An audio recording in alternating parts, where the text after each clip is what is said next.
This is my audience of two, Professor Rice and Jupe the Poodle.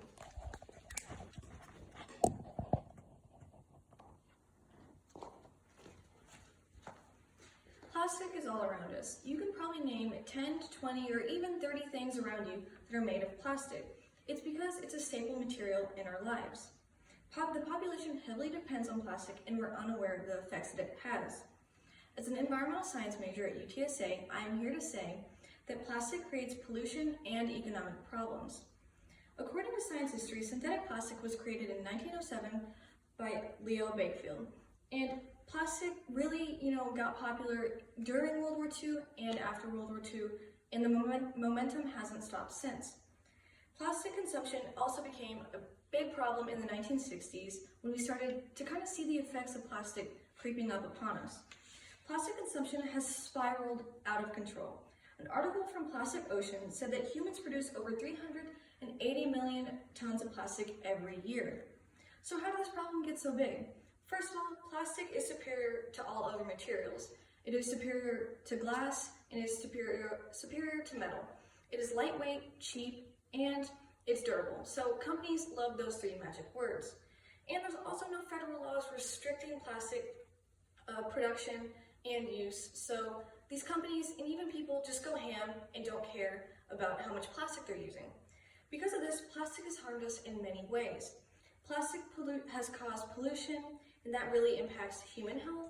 An article by ICUN says that the chemicals in plastic harm our endocrine system, and the endocrine system manages our hormones, and plastic will make us have cancer. It's carcinogenic, and it would also hurt our reproductive system.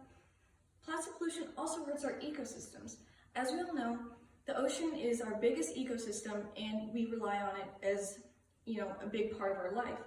Microplastics are in the ocean, which are little pieces of plastic that have broken down from larger chunks of plastic, and marine life, and just wildlife for that matter, and just in general, consume those plastics and they'll eventually be harmed and die, and that would harm the ecosystem, and it would just cause a total ecosystem collapse because it would cause a domino effect, because once the ocean's ecosystems are dead, land ecosystems are dead, and then the human population and race will completely die. And biomagnification also occurs. That's when toxins accumulate from plastic, in this case, from fish to fish, and it keeps getting worse and worse up the food chain. So eventually, we're the top predators, so we're going to eat those fish and we're going to accumulate those toxins. Plastic pollution also affects waste management.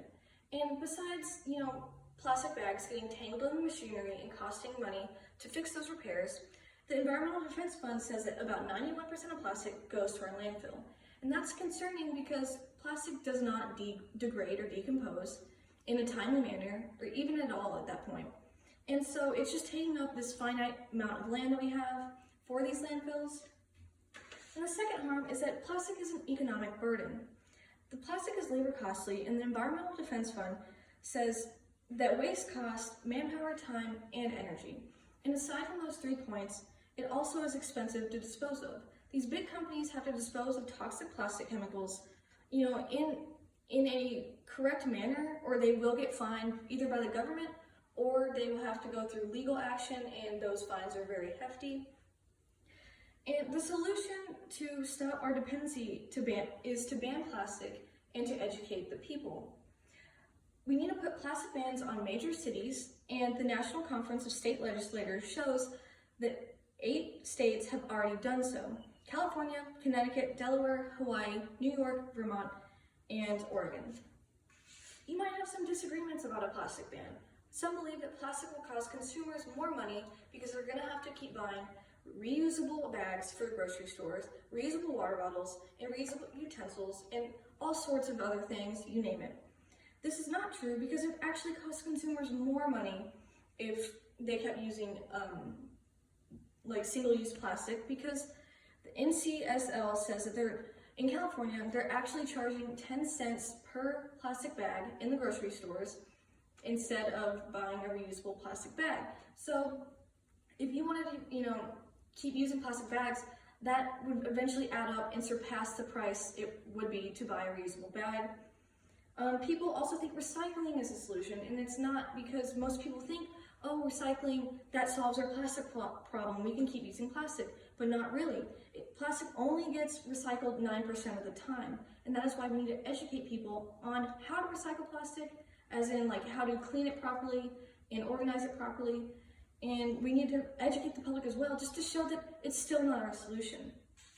Plastic bans still have a long way to go though, and it would have to be implemented by local and state governments first of all, like we have been seeing, like in those states like California and New York, but we need a federal government law to have an umbrella ban on plastic for all the states in the United States in order to see the true effects. And there's not an exact cost of how much this would be, but we do know that plastic production costs about $80 to $120 billion each year. And so by banning plastic, we would be cutting out those costs completely. And organizations and government would have to handle these fees, but the success will be when there's a change in the environment, and that will probably take at least 10 years to see any remote effects, positive or negative.